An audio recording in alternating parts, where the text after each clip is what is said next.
Can you walk us through that first round submission finish on your record? Yeah, well, yeah, third one now. But basically, guy, he's a long guy. I like to point score, put me on the end of shots, walk me down, back me up. I thought that was going to be his game plan, really. So I just thought, well, I'm going to do the opposite. I'm going to just get in his face, put him on the back foot, put him against the cage, and either smash his head in or take him down. And fight started, and he looked a bit tentative. He didn't really throw anything when we started, so we just sort of circled him with footwork, and he just made it. I thought, to be honest with you, I thought it was going to take a couple of minutes of me walking him down before he put his back on the cage. But I think it must have been about 15 seconds into the fight, put his back on the cage. So I was just like, wow, sound straight away. I'm having it, do you know what I mean? Shot the takedown. As soon as I had hold of that single leg and started changing it to a double leg, I knew the fight was over. You know, sat him down, he tried to pop back up, gave him his back, didn't he? And then that was it really, wasn't it? As soon as I had his back, it was always going to be over. Yeah. Something like you were looking into him a little bit, like what his game plan might be. Then in the training camp coming up to it, did you feel threatened by him at all? Not really. It was more like more pressure on myself. I put pressure on myself, really. He had a good record, 5-1. I'd never fought anyone with a pro record like that before. But it was also like I knew I had to beat him to take the step up and go where I want to go. So I feel like I put the pressure on myself, really. But I wasn't worried about him. If you looked at skill for skill, I knew I was better than him everywhere. So it was just more about performance to the best of my ability, really. I wasn't too worried about him. Like, I wasn't getting jump-specific training in for him. It was just more about being the best me. Yeah. I think you said earlier about having a cancelled fight before this one for the last Cage Warriors. Could you tell us a little bit about that? Yeah, it was a bit of a nightmare, to be honest. Bit of a nightmare training camp. I had an opponent about 6 weeks out, pulled out after a week and a half with a broken little finger or something, some bullshit excuse. And then 5 weeks out, I got a new opponent who then pulled out 7 days out from the fight. Again, with no excuse. I don't know what excuse you can give. Someone, I'm not going to mention names, obviously, but someone with like a massive record, like tons and tons of pro experience, you think they're not going to pull out from a fight. And then the week of the fight was a bit of a nightmare. I got a few names got battered around by Cage Warriors who were trying to sort me a fight. All of them ended up saying no. I said yes to every one of them. They said no. They all said no. Even down to going down to London and being at the hotel and people saying they'd fight, and then me saying yes to them, and then it turned out they've not actually got any medicals, so they couldn't fight. It was just probably the worst case scenario for a fight pull out, where it was dragged on. If someone would have said to me with a week to go, listen, you're not going to be fighting, maybe it would have been a bit easier to take, but the fact that it was dragged out until like the 11th hour, it was terrible. But for me, I had to just like regroup, do you know what I mean? Get my head screwed on and just say, right, well, it's 9 weeks until the next show now. I'm just going to make sure I'm in killer shape for that one. And that's all I can do, just carry on training, really. Must have felt good to have finally got in there then, after all that time, all that heartache before.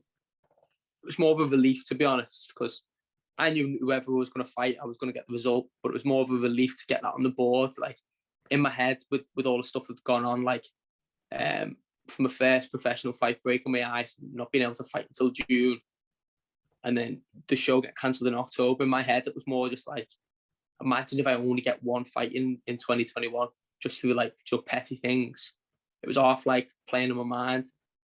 That I was just relieved to at least get like a second fight in, because that would have just been terrible. Look how hard I've trained this year and how much work I've put in. Only getting the one fight would have just been absolutely soul destroying. But yeah, relief to get it done and get the win. You want to be as active as possible and get 3 fights in a year. Definitely 3 or 4. If I wouldn't have been injured in March, I'd have 100% fought in March as well. I don't really stop training. I'm not like, don't take loads of time off or anything. And I don't like have like camps and out of camps. I just like training. Like, so for me, it's pointless. What's the point in being a professional fighter if you're not going to have fights. It doesn't make sense to me. People who only have like 1 or 2 fights a year, you're basically part-time, aren't you? So 2022, I definitely want to have 4 fights and get as high up in this division as I can next year. Yeah.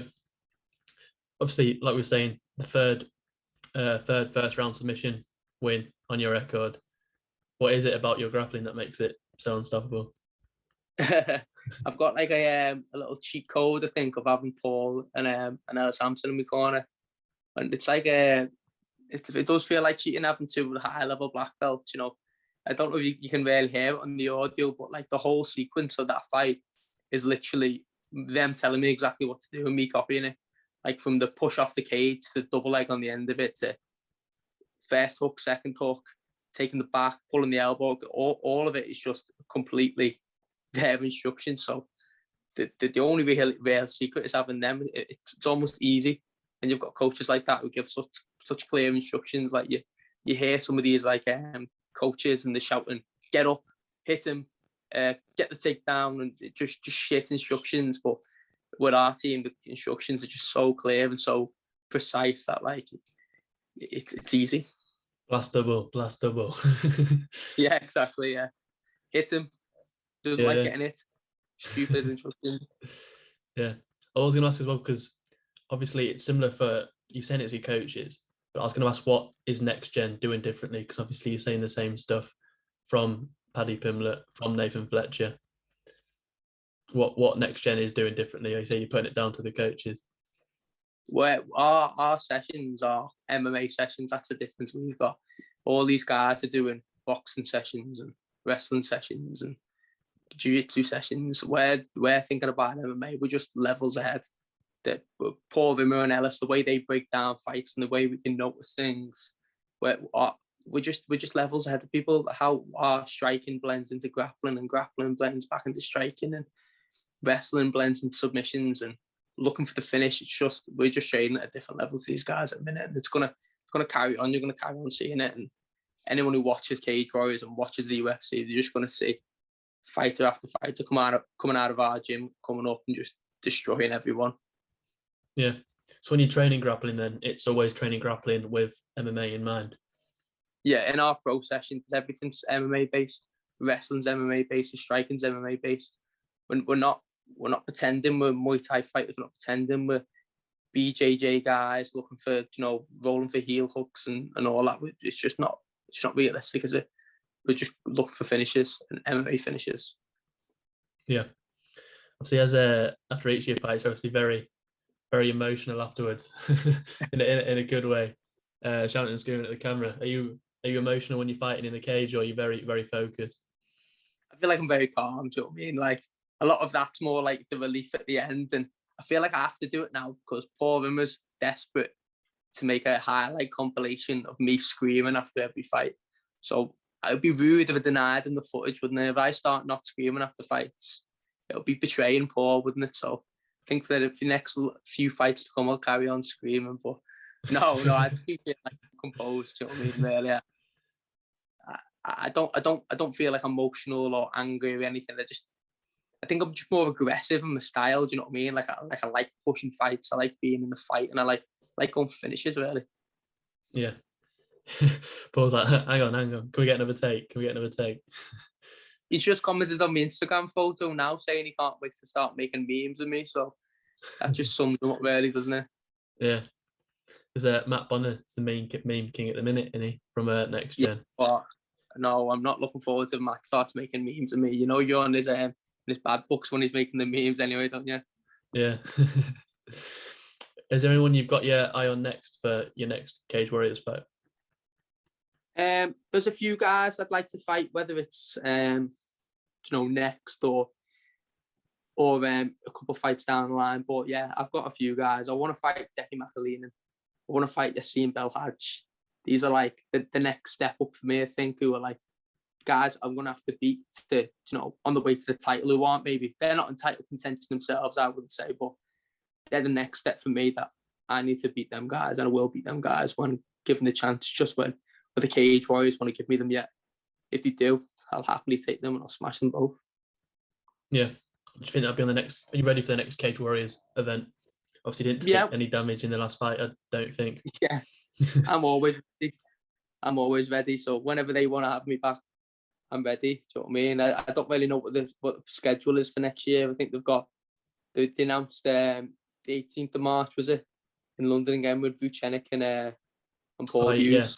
Yeah. Like, obviously that'll be a great fight, that won't it? So I assume that'll be a great card. If you want me on that, I'll fight on that. I'd like to fight a bit closer to home if I could. I've had 3 fights in London now.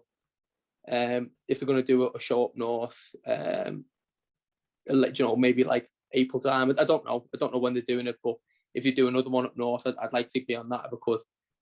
Do you know what I mean? But if not, I'll fight whenever. I'll leave it to them. I'm ready whenever. Yeah. No, I'm looking forward to it, mate. Yeah. Say that again. Sorry. I'm looking forward to it, mate. Oh, nice. Yeah, nice. So am I. No, appreciate you chatting to us, bud.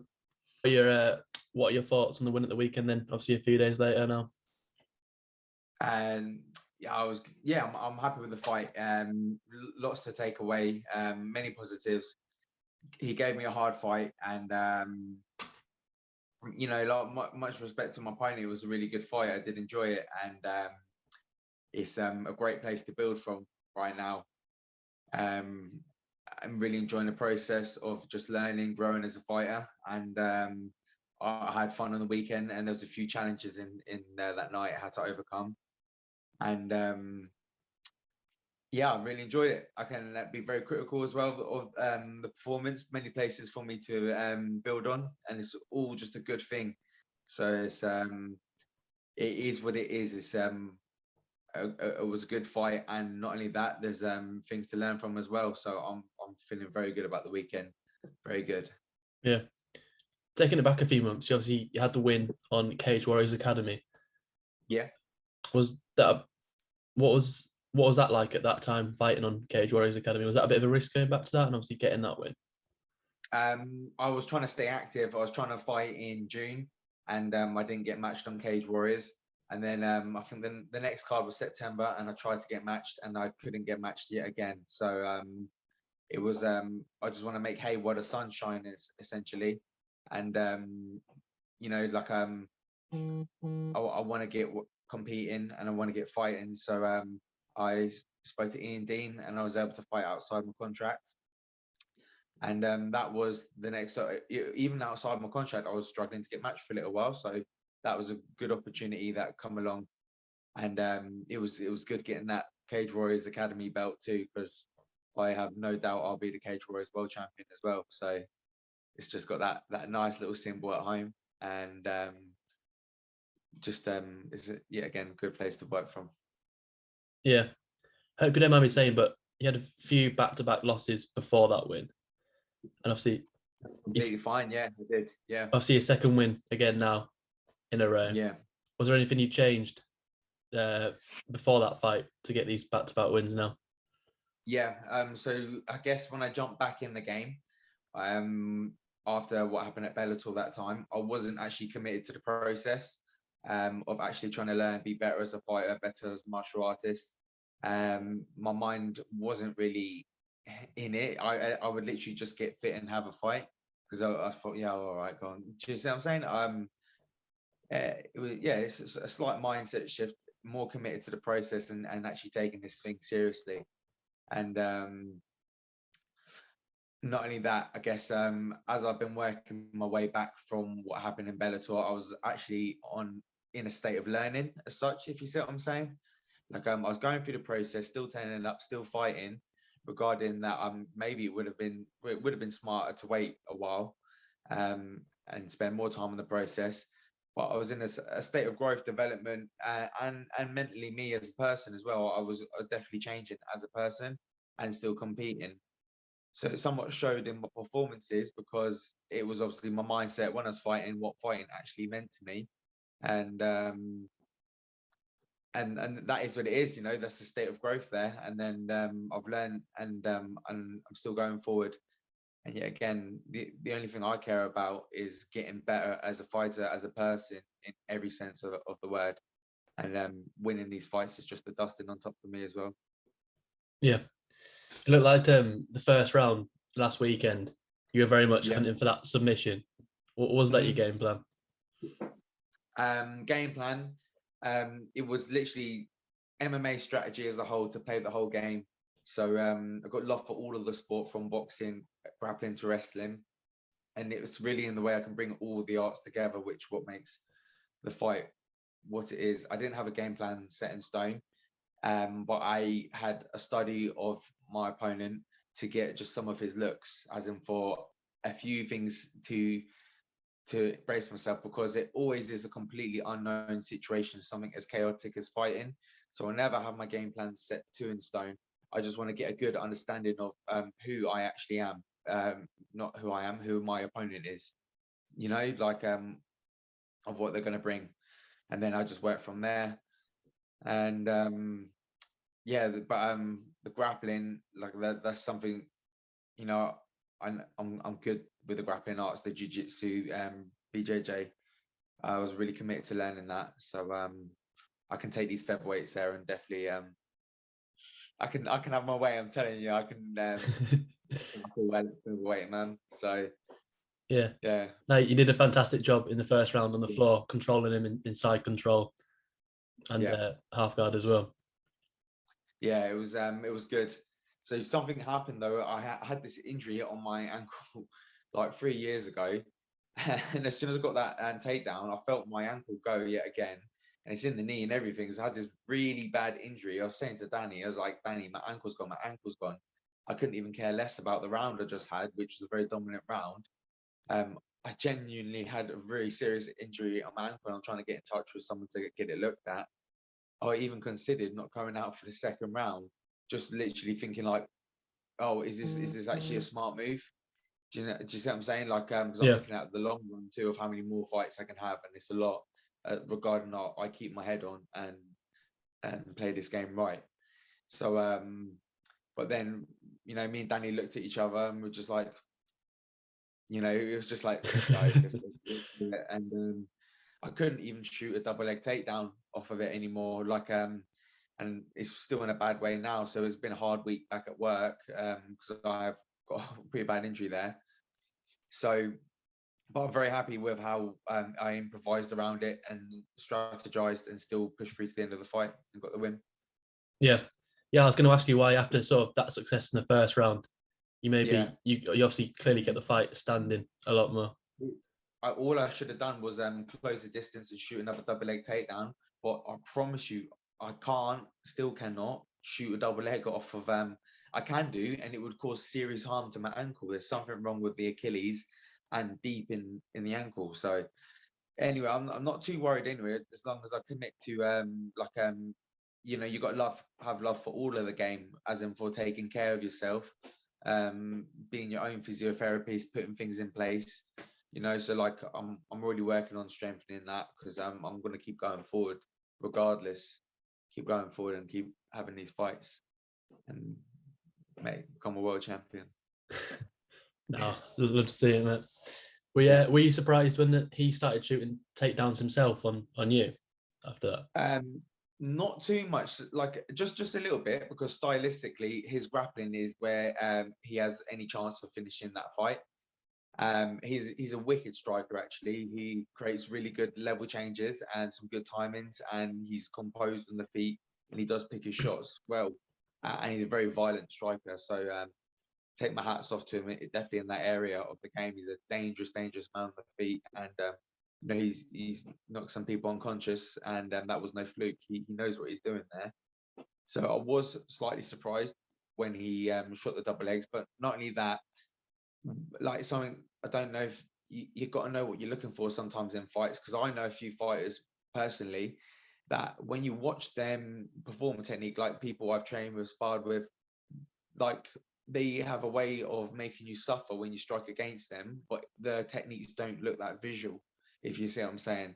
And like I say, that when I was in there boxing with him, like his a lot of his shots, I covered them well, and then I would hit him backward with some of the simplest counter shots that weren't the most visually pleasing to judges and then that looking, but they had an effect on him, and it definitely was why he was probably shooting his shot for the takedown. Like long time on target shots, that have a certain effect that when they land, they feel quite heavy, and they would have been unusual timings. And I believe that's why he's deciding to do his level changes, because I was composed in there. No matter what he threw at me as well, I really was fine. And it's like as the time goes by, you start picking up more rhythms, more timings, and I soon believe I could have beaten him in that area as well, even though I believe like that was his strength. But that's why, but now what a wicked opponent he was on the weekend. Much respect to him. I think he's a wicked fighter. So yeah, man. No, it sounds like your stand-up surprised him a little bit then. Yeah, and his stand-up surprised me as well. He has some really good delivery of attacks. Great opponent. Yeah. Hoping with this injury, you were saying you're not going to be out for a while now. Then are you going to be straight back in again? I'm on it right now. Like I haven't seen anyone yet about it. I've been doing this game so long. I've had some of the most brutal injuries as well. I've broken bones, snapped ligaments. So I've got a lot of experience with knowing my own body and how to heal it. So it is like right now, I'm still I'm just working through the injury. I'm watching it, assessing it, and I can still go to the gym and drill techniques and be a student of the game, and keep learning the craft. And that's where I'm at. So and then of course I'm going to make sure when I go for my next fight, I will be fully healthy. So I'm going to get that sorted. But for now, I'm in a state of growth and learning, and make sure I don't get complacent with that. I learn, improve, get better, and then get that next win. Is there anyone you like the look of for continuing this winning streak at the minute? The featherweight division. There's good matchups for me. Sooner later down the line, me and Steve aim we could he could be champion. I could fight for the belt. Who knows what can happen? The division is rich, it's complex, it's deep, and there's lots of great matchups for me. So it's a busy division. There's a lot going on. So Paul McBain's a great fight. Harry Hardwick's a great fight. James Hendon's a great fight. Harilla's a great fight. Gomez is a great fight. All those names. It really is a fantastic division at the minute, like. Yeah, it's a great division. So that's why I should stay there. Let's take this serious. Let's have the real fights. Let's have the real fighters. And let's make some magic happen. So I've got to commit myself to the process and level up and then take on these guys. Yeah. No, I'm looking forward to it, mate. Yeah, man. No, I appreciate it. No, and of course I've got a lot of people I really need to thank for helping me get ready for that last fight, which is Danny Banton, Lucas Lepianka, Daniel Frost, my brother, just there's many more, but we're getting busy, and I'm in this game now, so I'm gonna become world champion. Yeah, fantastic, Jim. BST, like straight up. BST's the place. Seriously, it's the place. Yeah, it's in a good place. The people, even that's got some stories like the vibe there, like how the gym come about, the people who started the business. So Raymond Paul, Greg, who runs the place. So it's blessed being there too. Actually, just representing the team, and that's why I'm going to become levels better too, because I got them people to sharpen me up and get me ready for these fights. So come on, and then hopefully Linton will be back. I'm hoping in the new year. He's out of course Sanford MMA right now, and he's on a tear in Bellator at the moment. So I've absolute faith he's going to become Bellator world champion too. So I can't wait to see Linton back at the gym. So like always a sick vibe when he's there. So yeah, man. Yeah, I appreciate you chatting to me tonight, mate. Mate, it's been good. Thank you. Yeah, I'll speak to you soon. Obviously, you had a fantastic opponent for your second Cage Warriors fight at the weekend. Fidine, I hope I pronounced that correctly. What did you make of him coming into it? And obviously, I spoke before in interviews, and know how good of a fighter he is and how much of an athlete he is as well. And I expected he would be good. I knew it would be tough. I know he's never been finished, and I was hoping to finish him, but I did understand the challenge that was in front of me before the fight, and knew ways how I could win the fight, and knew where he was going to be dangerous as well. Yeah. After that unfortunate loss to Sam Creasy on your debut, did that over a former champ? Did that sort of, were you pleased that sort of cemented your place as to where you are in the division? Yeah, that's why I wanted the fight. I thought it was a good fight to get me straight back in the mix. Obviously, I had a win over someone that I just recently lost to, and when you're competing against someone who's good champion, you need to do something big to get yourself back in the mix straight away. Otherwise, you got to win 3, 4, 5 fights before you're looking at facing Sam again or challenging for that Cage Warriors title if it doesn't change hands. So it was a perfect fight for me to get back and win, because it puts me straight back into title contention and puts my name back in there straight away. Yeah. After them first couple rounds, when you're going back to your corner, were you confident they had a 10-8 round in the bag then? You can never be confident of how the judges are going to score the fight. I knew I definitely won 2 rounds, whether one was a 10-8. It wasn't something really that crossed my mind. My corner thought one was a 10-8, but I just was going into the 3rd round thinking I was 2 rounds up. That was just really the thinking in my head. Yeah. Was in that 3rd round, was there, obviously you kept going for a guillotine, I think it was. Was there ever any threat of a submission there? Yeah, so there was no threat in the position I was in. What I was worried about was coming up into the sweep and then going tighter into the guillotine. Yeah. And also I was trying to be wary of the darts as well. My corner was just telling me not to rush, be patient, and not even to come up at times into the sweep. But I think that's why, like, as the clock went down, I remember, I think there was 10 seconds to go, and that's when I actually did come up into the sweep. I could have maybe gone for it a bit sooner, but I was just trying to manage the situation, because I also took an injury in the 2nd round as well, getting the takedown at the start. So I was just looking to manage that 3rd round, and I knew the only way I was going to lose the fight is if I got finished, whether that be a strike on the feet or via a submission. So I didn't really feel threatened as he wrapped my neck in that position, but I was just worried if I come up on the sweep, he might have gone tighter into the guillotine, he might have fallen back for something. Yeah. What injury was that and what caused it? Chest injury, just rib cartilage. I had it before my training camp. I dislocated my sternoclavicular joint, where it's where your collarbone goes into your sternum. Yeah. And when I was I had the body lock in the 2nd round, and I pushed my chest forward.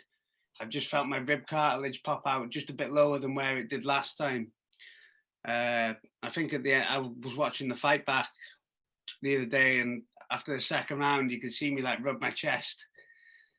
So it's just an old injury that flared up a little bit. It's not as too bad as I thought it was going to be. Like last time, I was out for about 6 weeks. I'm hoping to be back training next week, if not this weekend. So yeah, that's fantastic. No real time out then. No. Yeah, in that obviously on your sort of fighting that submission quite a bit in the 3rd round, I feel like the commentary was being very critical, saying you'd almost like you'd gassed out a little bit in the 3rd round. But yeah, clearly wasn't the case, because you sprung straight back to your feet again and almost went for a takedown. Even a few people watching asked me if I gassed out, and like I said, I felt really good. I felt really comfortable. I didn't even feel like I really got into like the upper gears of my conditioning, because the way the fight had gone the first 2 rounds, I didn't really feel like I'd push myself. But obviously, when you go from 2 dominating rounds to a third round where you're not as in comfortable situations, people are maybe going to question your gas tank and look at it, because that's maybe what I would do from the outside in as well, looking at the fight. So I can understand why people said that, but I felt really good. I felt really fit. If the fight would have been 5 rounds, I would have managed that round completely different, because I would have had to get that round to be free up. So it was just about being fight smart. Even there was a point in the fight where we scrambled a little bit, and I felt comfortable on the ground with him. I didn't really ever think he would submit me. So I've just sat back to my bum and just said, yeah, if you want to get on top of me, yeah, you can come on top of me. I was in a fight earlier in my career, and I've been rocked in the fight, and I've tried to bounce straight back up, and I've ended up getting up, and I've been on wobbly feet, and it's ended up costing me the fight. So I've learned from that situation, because I know if I was in that situation again now and I'd been rocked, I'd just like sit on my bum a little bit, stall out the fight a little bit to recover. So just learning through experience. And that third round, obviously with the little injury I picked up in the second, I just had to manage it a bit smart. But my gas tank was fine. I could do another 10 rounds. Ask anyone in the gym. I was having fresh partners every 2.5 minutes for all my sparring rounds. I'm fine with my gas tank, and it was something that I was fine with in the fight as well. Yeah. Obviously, you like saying about all your experience. You obviously fought on various different promotions in the past. What do you like about fighting on Cage Warriors now?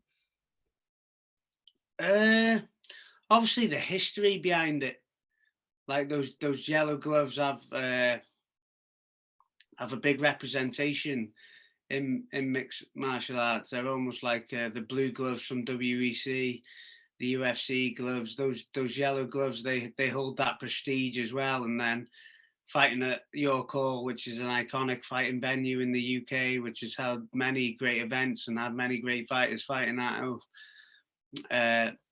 It's always good to be on those big promotions, and I think Cage Warriors have done a great job of building their stock throughout the past through different owners. Obviously, Graham Boyle now taking over and doing a great job, and they bring through great fighters into the UFC. So if you're on the roster, you're doing well, and you're somewhere close to being in those upper echelons of the sport and competing at the highest level. So it's always good to be part of that roster.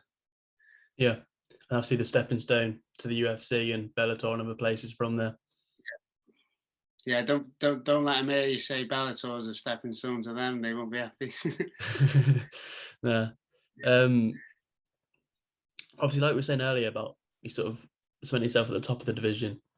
What do you make of everyone else around you at this point? I say this before the fight. The flyweight division in Cage Warriors got some of the best in Europe. Everyone is good in that division, and anyone could make a case to be in the UFC if they got the shot at the right time. I think they would all do well in the UFC. The division's full of exciting fights and a lot of good talent. I don't think you can look at a fight and think, oh, he's a bit easier than him. He's a bit easier than him. Everyone brings their strengths and weaknesses. That's why MMA math doesn't work. If you look, Creasy beat me. I beat Fadine. Fadine beat Creasy. It's just one of those things which the fights are exciting and the guys around you are a very good level. Yeah. I appreciate your chat to me this evening, mate. But one thing I wanted to leave you with is what's been one of the biggest highlights of your career up to this point? Obviously, all the experience you've gained, and obviously everything you've been through, inside and outside of the cage, coming up to this point as well.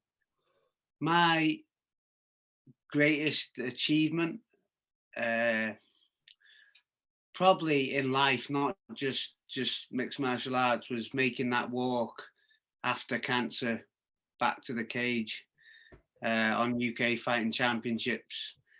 The fight wasn't my best fight, and it was a draw, and in hindsight maybe a bit too soon after everything I'd been through. But for me, that was that was my biggest achievement in the sport and in life, because everything I'd been through before that, and like getting told you might not survive, never mind fight again, making that walk. And I remember standing over the balcony for UKFC, and I could see everyone in the crowd who had been on that journey with me and helped me, like people who had supported me, people who'd been in the hospital with me, people who would like help me walk days I couldn't walk, or cleaned up my sick, or just give me a text when I was struggling. I could see all them in the crowd. And when I made that walk out to compete again, that was for me ending my cancer journey. Even though I'd been given the all clear before that, for me it wasn't over until I competed again.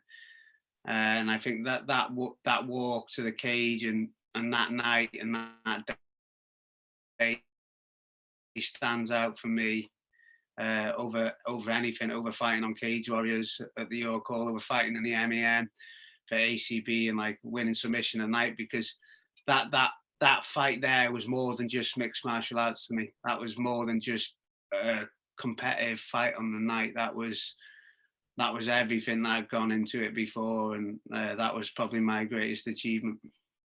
Yeah, that's fantastic that it sort of became more than just a fight, and it sort of marked the end of that stage of your life for you.